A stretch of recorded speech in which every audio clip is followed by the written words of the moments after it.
Hello everyone! Welcome back sa ating channel. So ngayon, may bago na naman tayong video. At ang video nito is another review. So, kung familiar kayo sa Alpine plus Calamansi na DIY na pampaputi, yun yung itatry ko ngayon. Sabi ko, gusto ko nga din itry kung effective ba talaga yun or hindi. Alam nyo naman yung mga DIY, napakagandang gawin or subukan kasi hindi naman siya magastos. Sobrang makakatipid ka talaga and natural siya, diba? Yung mga DIY na yan.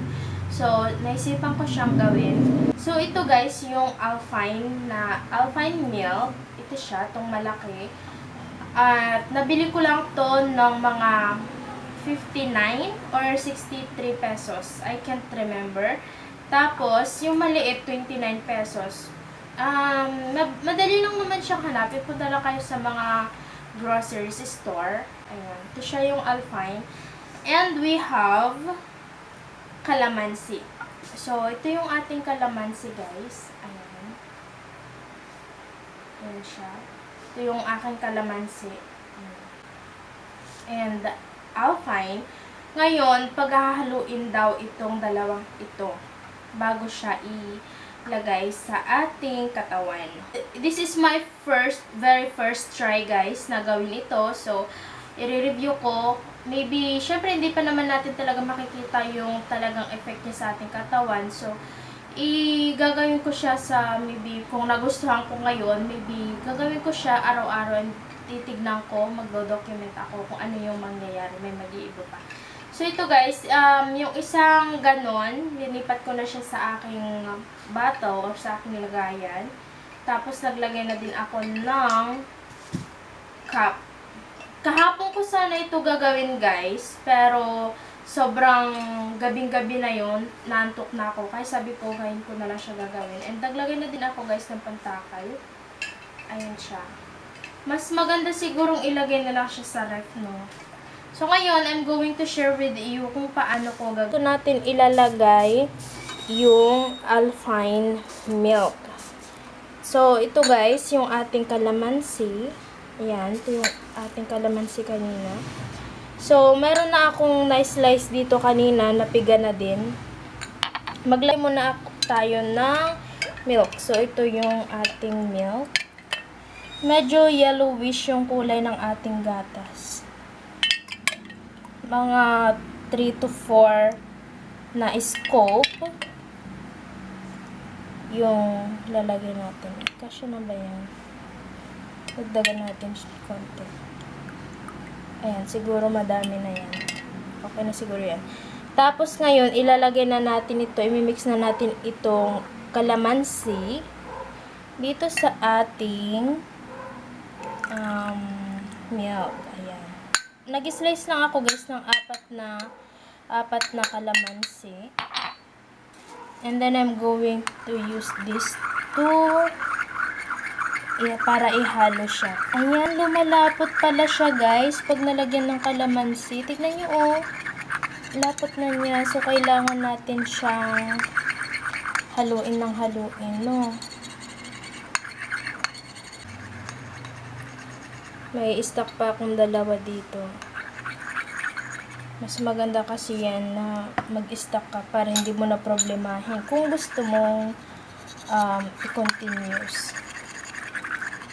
Nahalo ko na yung ating gatas tsaka calamansi. Andito na siya. Ayan siya. Mag-a-apply na ako dito sa aking katawan. Na lang siguro sa aking mukha.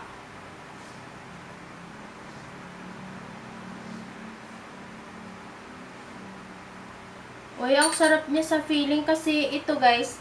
Ay, sabi ko na okay lang yung maliligo naman tayo. Kasi guys, alam niyo kagabi, nilagay ko sa ref yung gatas. Kaya ang lamig niya sa face, ang ganda.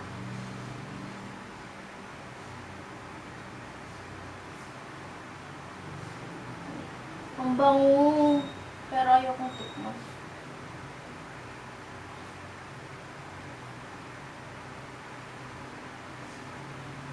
Apply. importante yan sa leeg. Pero yung kalamansi, alam ko na nakakaputi yung kasi yung dati ginagamit ko sa kilikili ko yung kalamansi.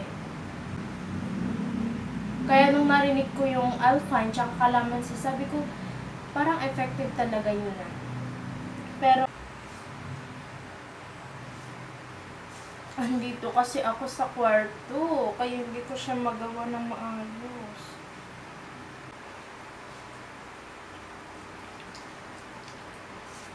Pahid lang ng pahid.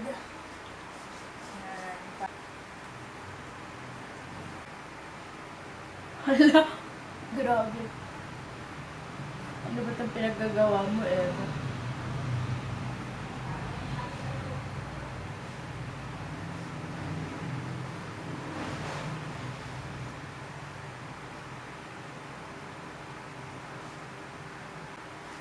Ayan. So, papatayin ko na lang guys. Tapos, titignan natin kung ano yung effect niya pagka natuloy.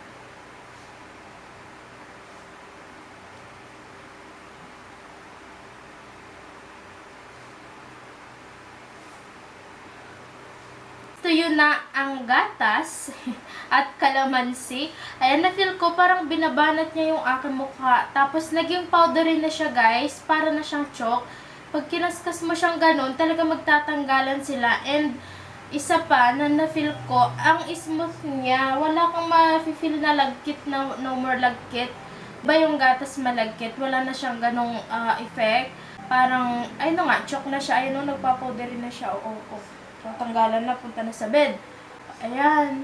Tapos, 35 minutes ko siyang inantay guys para matuyo. Sabi nila mas mabilis daw matuyo pag nakatapat ka sa electric fan. Pero mas magandang hayaan mo lang siyang matuyo kasi mas na-absorb nung skin mo yung nutrients nung gatas at saka nung kalamansi.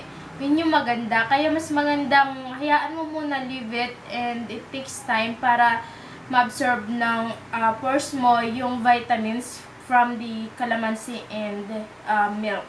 So, ayan. Ito na nga.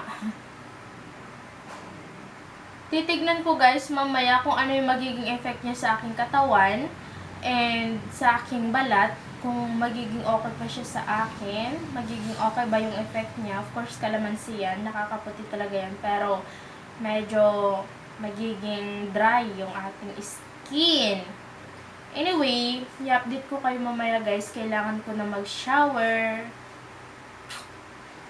Hi guys, ayan, katatapos ko lang mag-shower, and hindi na ako gumamit guys ng sabon, basta inano ko na lang siya, hinugasan ko na lang siya mabuti gamit yung tubig. And for me kasi, para mas makita ko pa yung effect niya, yung mga matirang milk or kung hindi man siya masyadong nahugasan, at least mag-e-effect pa rin siya guys sa aking,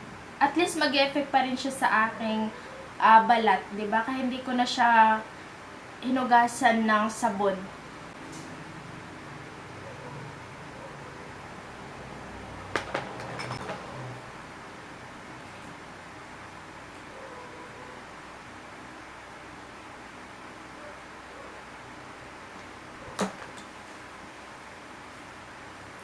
For my moisturizer, of course, pagkatapos natin maligo, dapat gamit tayo ng moisturizer. So, ayan. Ang na-feel ko pala guys, after kong mag-shower, medyo smooth yung katawan ko. Ayan, medyo smooth siya ngayon. Pali dapat sana magdadry siya kasi merong kalamansi. Anyway, meron kasi siyang gatas. So, ang gagamitin kong moisturizer para hindi ganun kahit smooth or ang gagamitin kong moisturizer is itong aloe vera soothing gel. Ayan. So, ito yung gagamitin kong pang-moisturize. Ako, maganda naman siya guys. Pero hindi ko pa siya as in masasabi ngayon kasi first time ko pala siyang gamitin. Mag-a-update ako sa inyo kung ano yung magiging review ko siya or magiging result niya sa akin after a week ko siyang gamitin. Tapos, Sa aking mukha naman, ang gagamitin kong moisturizer sa aking mukha is itong Aqua Moisturizer ng Eye White.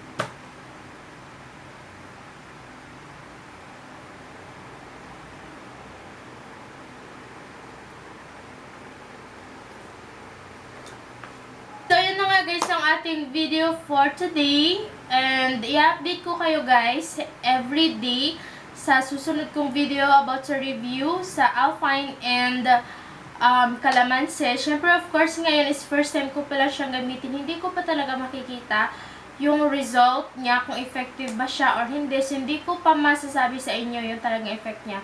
After 7 days or 5 days ko siyang gamitin, I'm gonna update you guys. So, don't forget to subscribe our channel for more videos or upcoming videos.